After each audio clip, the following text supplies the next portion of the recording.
This is the 2021 version of the Swifty 12, the most popular of all the shell boats built. About 300 or so have been built. Although I am contemplating retirement, I am going to make a few more of these kits if people are interested.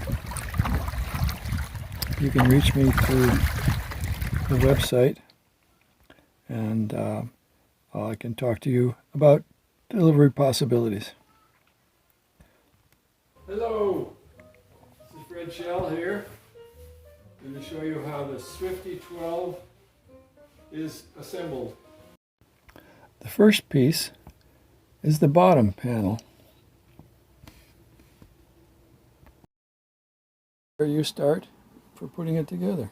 You put it on a building jig, simple building jig that'll give it a little bit of rocker, curvature, and then you start adding pieces to it.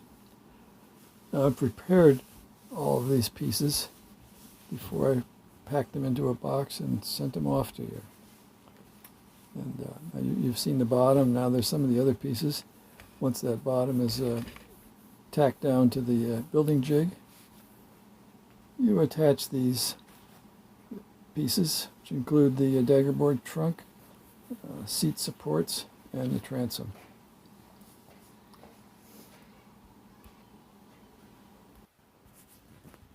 This is how I check that every piece fits properly. If there's any problem, like what I'm doing right there, I can shave off a little bit of this or that. Now when you're putting the boat together, you'll do it exactly the same, in the same sequence, except you'll be putting glue on all those pieces as they go down. But before you have put glue on, you'll know that I've put it together and they're the right pieces and for the right place. The next step will be attaching the planks. There's 3 sets of planks, bottom, middle, and top. Working on the bottom planks here. Again, this is me test fitting them. You'll be attaching them to the bottom and to each other with screws approximately every 6 inches and with glue.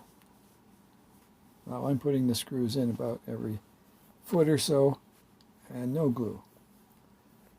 So I can take it apart again, put it in a box to ship off to you. When you put the planks on, you'll need to put them on in pairs, the right and left of first the bottom, and then the right and left of the middle, and then the right and left of the top.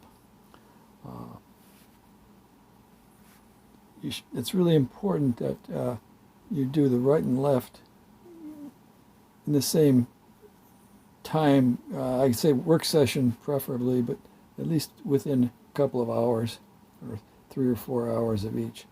Because you don't want the glue to set up on that until you do the last step there, which is to draw the front end of those planks together with wire ties. It doesn't take long at all, but you have to, if you don't want the glue joints to set up until you've pulled that into its proper shape. When I'm building one of these, I usually do all 6 of these in a matter of a half day or so, because they go pretty fast. Again, even when I'm building my own boat, I go through it like this as a dry test fit and make sure everything fits, so that the last thing you want to do is put glue on something and get ready to put it in and find out it doesn't fit. So, in fact, if you want to practice building your boat, you could put it together like this, or at least part of it, and then take it apart and put it together with glue. You might do a neater job of it. Another thing to remember is that when you are putting it together with glue, you'll get glue coming out, oozing out of the joints, and some drips and whatever. Anything you clean up before the glue sets will make the finishing of the boat much easier. Don't ever wait for a day or so, or 2 or 3 days before you clean up glue spills or drips or anything like that. Because when it's soft, you can easily scrape it up, wipe it with a rag, whatever. When it's hard, you don't want to have to do that because it's hard stuff.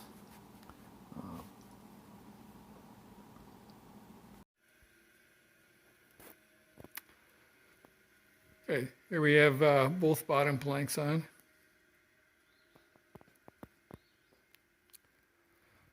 There's one of the, there's room for a wire tie right up near the tip, and then another wire tie in here. I don't do the bottom one in the setup in the pre-build, but you need to put both of those in. It's just a little tie of wire that you twist to get it tight. You want to make sure that the top pieces come together quite close. At the bottom, sometimes it's a little bit of a gap. This one's pretty good. But you're going to build up the stem of thickened epoxy in here. That's going to be fill up all the gaps and actually bridge it and make a cast-in-place stem.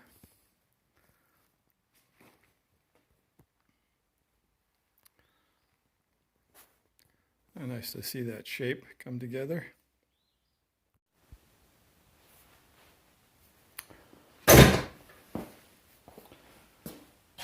As the planks go on,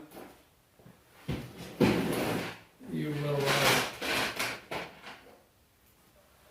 be drawing the plank up against the seat support, the front and the middle seat support. I did the bottom, those already before I put this plank on. That's important. And I'm going to just pull this one up in place.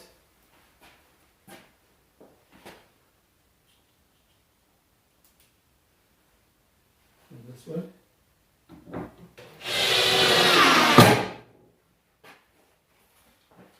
And then there's at least 2 screws in each into the transom.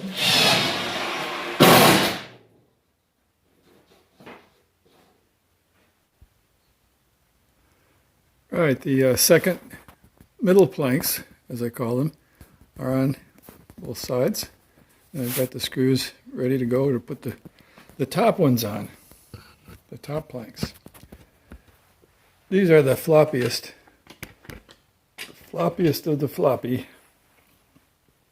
but they're kind of a I don't know, demonstration of how strong 1/4 inch plywood can be.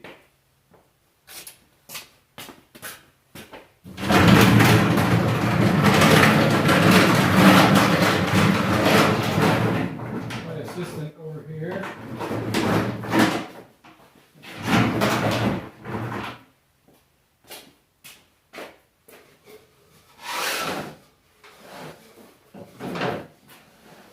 Is 13-foot long, 1/4 inch thick.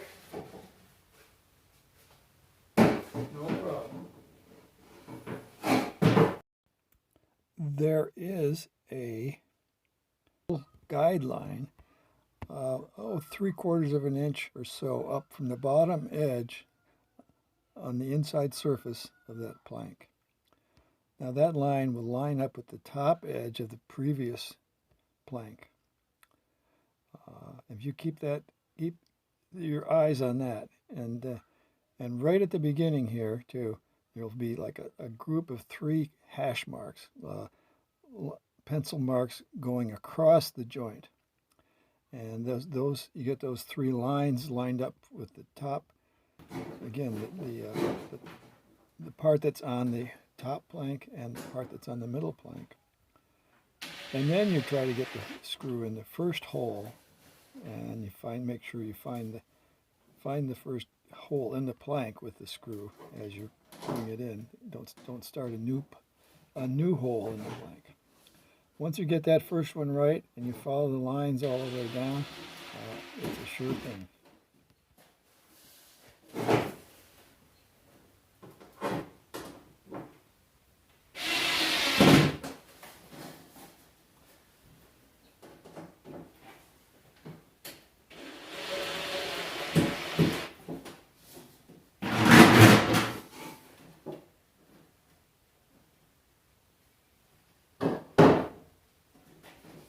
When you get back to where the plank hits the transom, don't be surprised that the plank sticks up a ½ inch or so from the top edge of the transom. That's how it's supposed to be. That space is necessary.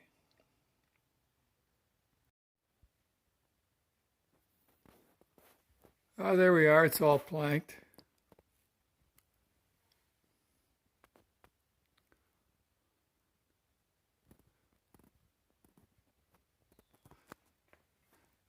And now I'll be marking all the planks with the exact overlap.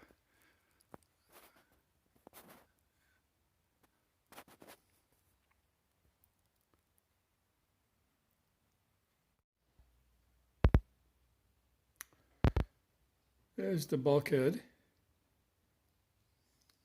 put in. It's new this year. The design has the cutouts in it to give some, it'll be a combination of a flotation chamber in the bottom half and extra, some dry-ish storage. And even more importantly, it gives you a place to poke the oars up into the bow and get the good length of them out of the boat, out of the cockpit area, and also to store the folded mast fastened with screws and then filleted all the way around on both sides, which is the serious connection. It's when you do that. And after that's in place,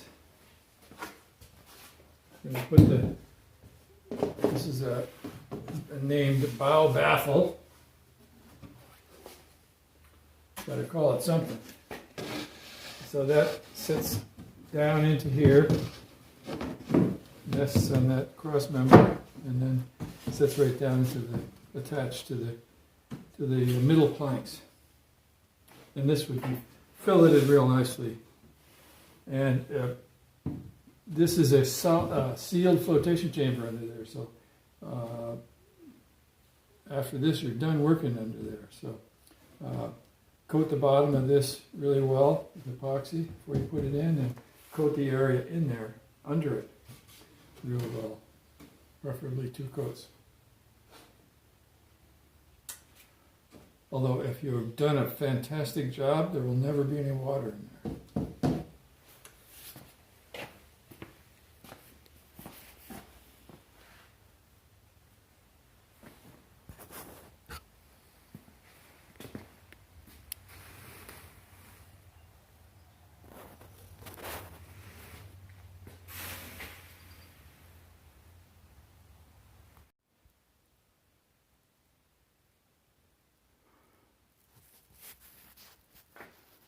Now we've got the front deck support and the strut. Strut is what supports the front deck support. It has a little curve to it as it goes into place.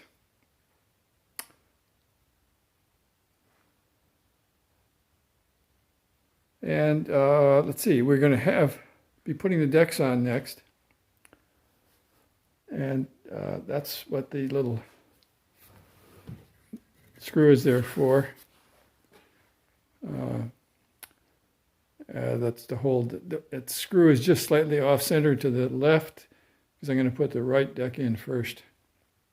And it'll leaning right against that, so the joint between the two will be right on the center line of the boat.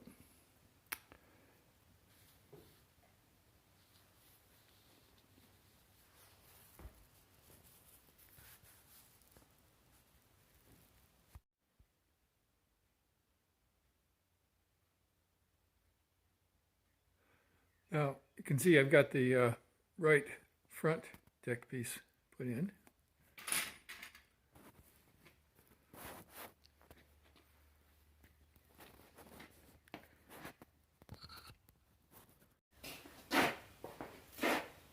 There were these two guide screws that were put in here. I loosened them up already. But, just 1-inch screws.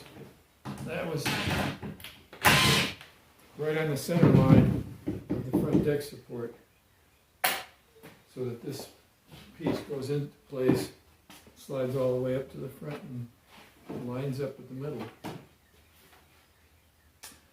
Then there's an extra 1-inch screws are put down through here into the deck strip, deck support, I should say, and one through the deck into the bulkhead, and one in the middle through the deck into the bulkhead too. And then 1/2-inch screws along this edge where there are holes about every 8 inches or so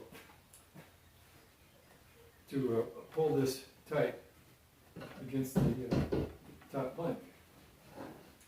You have to do a little bending up as you go. Start up in there and then work your way back,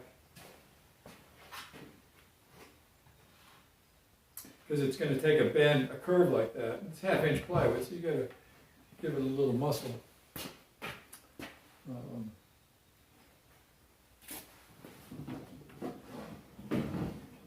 And then the next thing would be, before you put all those screws in, once you got it in here and you know it's lining up and everything, just do a little test fit with the other front deck.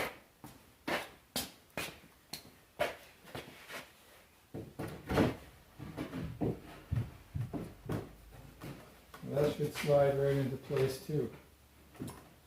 And it looks like it's going to.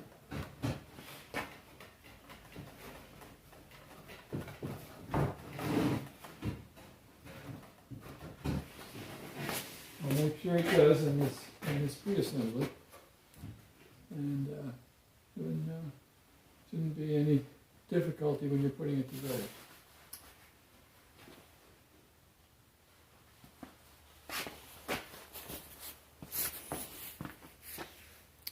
Of course, that area that's being enclosed under the front deck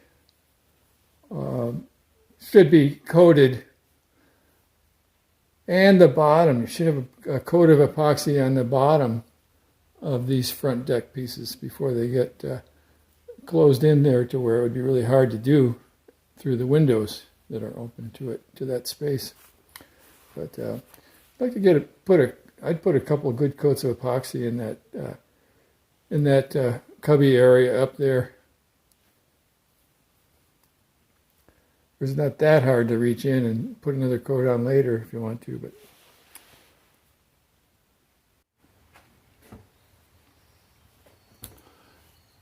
All right, I've a few things here to just point out.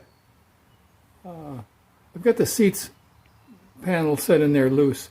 Those you'll be attaching with boat nails and filleting around the edge and that sort of thing. But,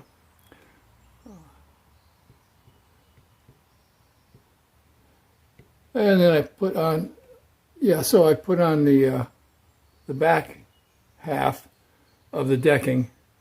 There's the two front pieces and two rear pieces.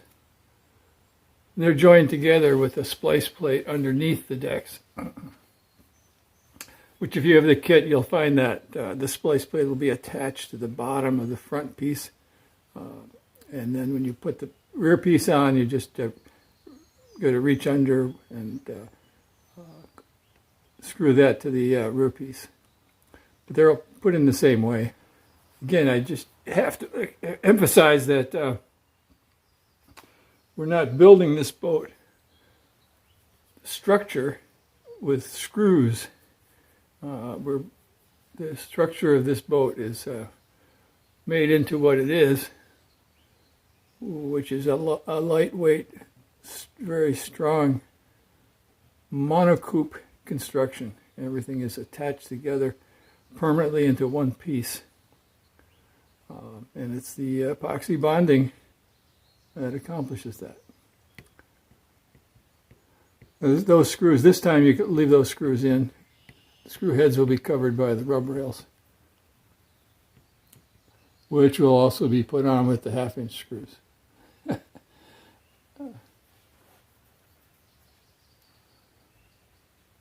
Now there's I've actually, we'll get a little bit of a close-up here.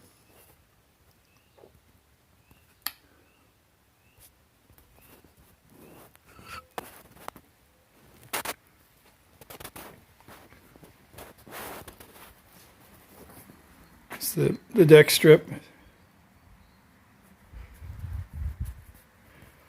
And I've just test fitted this, the mast tube. It's a nice smooth surface for the mast to go in, and good support for it. In some of most of the Swifties, the early Swifties, they just went through a hole in the deck there, and that was coated with epoxy. But this gives a better, softer, slightly softer bearing on the mast. The tube is rounded slightly on the top edge, and it's better for the mast in terms of wear than just having a hole in the wood, which was simpler. Okay. Over the years, the motto of as simple as possible has modified. Some things got simpler, actually, but and then other things add a little complication. And probably the biggest thing that I'm doing now, which isn't much complication, but see the bulkhead under there? Now it has those holes in it, and I've put the mast, the mast pieces in just to show that the whole mast can be stowed in the boat if you take it down to just row, and if you don't want to take it down to just row, then you'll appreciate the fact that there's room over there for a pair of oars without disturbing any of the seating area.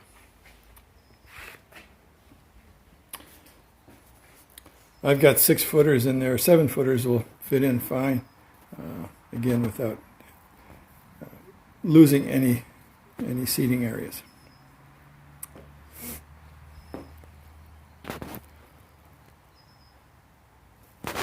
Now a little detail here. We can see that the planks are overhanging the transom, as are the rear deck pieces. And they get trimmed in place. And generally with the kits, I trim those off because I'm quite confident that everything else will be put together right, and everything will come out.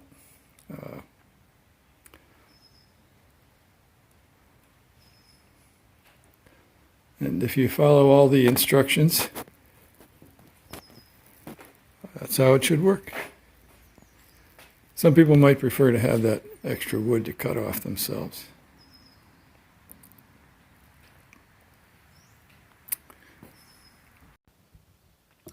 The coamings will be put on next with 1/2-inch screws. Two on each side. There's a forward piece and a rear piece. And the rub rails put in the same way. 1/2-inch screws. Follow the printed instructions and have fun.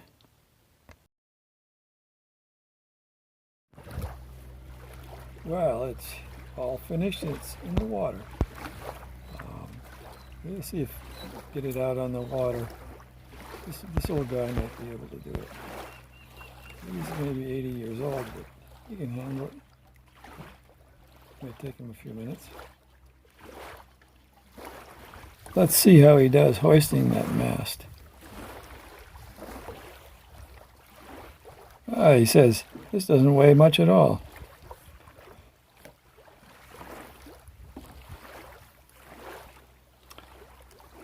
And it drops easily down into the mast step. I'll hook the boom on, and be ready to go. Too bad there's not much wind on this day, but we'll get to see it float anyhow.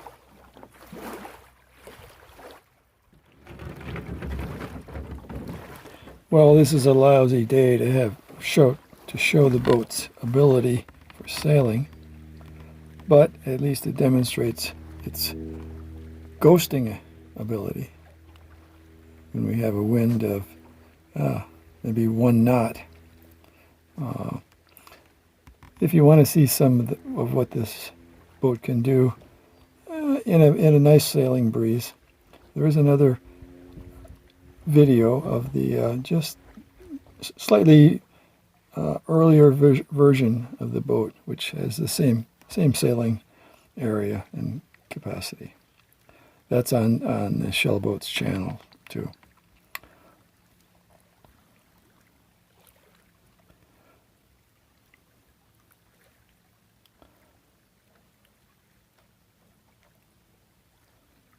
But it's out there, with practically no wind, tacking and